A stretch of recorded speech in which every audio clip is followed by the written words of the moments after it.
What texts are the main sources of Norse mythology? The answer is Edda. The Edda are two Icelandic manuscripts compiled in the 13th century AD. The Eddas are the main sources of Norse mythology and skaldic poetry relating the history, cosmology, and their religions and beliefs of the Scandinavians and Proto-Germanic tribes. The prose or Younger Edda dates from compiled around 1220 CE by the Icelandic poet and historian Snorri Sturluson.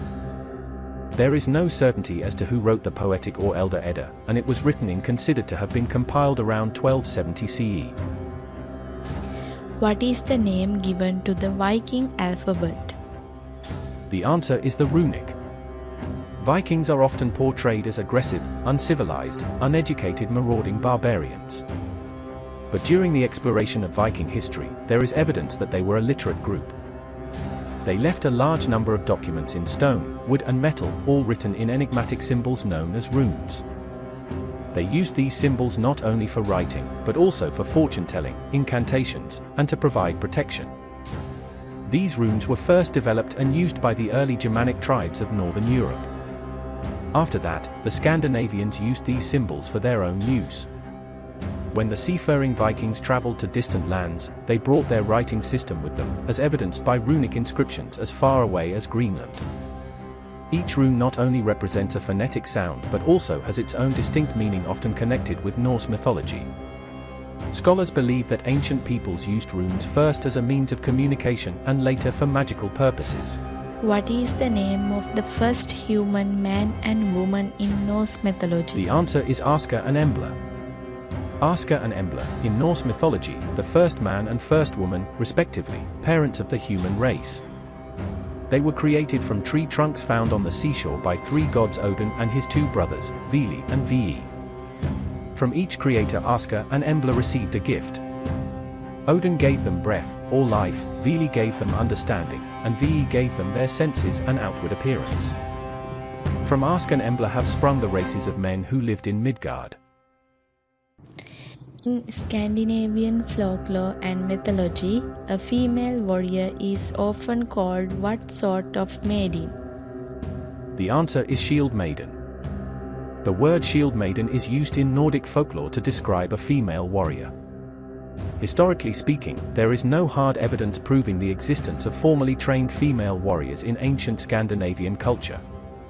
But there are archaeological sites in Europe which contain the remains of females that were originally assumed to be males because they were buried with a warrior's traditional armor and weaponry. A shield maiden could be young or old, married or single, muscular or willowy. Some shield maidens were warriors for life, while others died young or sought more quiet lives after adventure.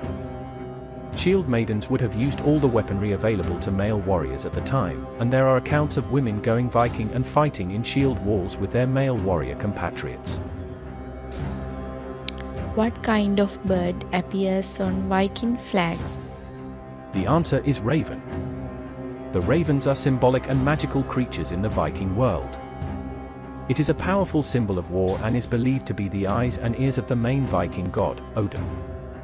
Odin is sometimes called the Raven God because of his two ravens, Hugin and Munin. This pair of ravens flew around the world and brought information to Odin.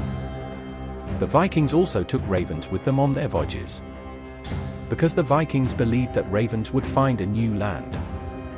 Images of ravens were common on Viking armor, helmets, shields, banners, and carvings. Norse mythology and sagas usually show the raven as a wise, all-knowing messenger and often a bird of prophecy, protection, and help. What is Ragnarok? The answer is terrible battle. In Norse mythology, Ragnarok was a prophecy of what was to come, a detailed description of how their world would end. It's the apocalyptic moment when the entire cosmos, including the gods, will be destroyed. Its meaning in Old Norse couldn't be more apt, literally translating as fate of the gods. The Ragnarok is fully described only in the Icelandic poem Völuspá, probably of the late 10th century, and in the 13th century prose Edda of Snorri Sturluson, which largely follows the Völuspá. According to those two sources, the Ragnarok will be preceded by cruel winters and moral chaos.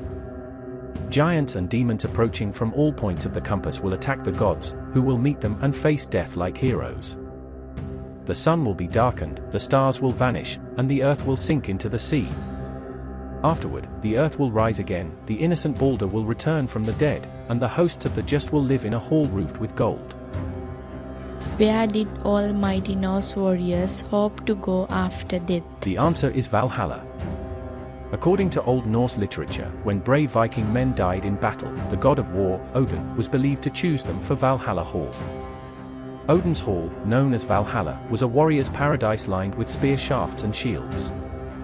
Because of this, Vikings fought fearlessly in deadly battles. Viking warriors were eager to receive this posthumous honor of going to the Valhalla Hall. Built of weapons and armor, Valhalla was the promised land of a Viking warrior. A wolf hung above Valhalla's western door, according to writings, and an eagle hovered over the wolf.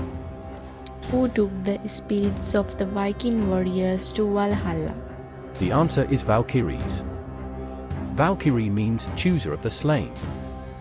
Those chosen will fight beside Odin at Ragnarok. A Valkyrie is a figure in Norse mythology depicted as a warrior woman on horseback, and armed with a spear, who decides the fate of warriors in battle and carries the dead to Odin's Valhalla. In Norse mythology, any of a group of maidens who served the god Odin and were sent by him to the battlefields to choose the slain who were worthy of a place in Valhalla. Some Valkyries had the power to cause the death of the warriors they did not favor, others, especially heroine Valkyries, guarded the lives and ships of those dear to them. When a wealthy Viking died, what was she or he placed inside before burial? The answer is a ship. Vikings were buried with everything their families thought they would need in the afterlife. Ordinary Vikings were buried with their sword or favorite brooch, while the wealthiest men and women were buried in ships, to carry them to the next world. What is the original Old Norse name for Norway? The answer is Norge. What is known today as Norway began as Norvega, meaning the way north. Following the gradual unification of the country from various petty Norse kingdoms, it came to be called Norge. During the Middle Ages this gradually became Noreg before ending up with the current Norge.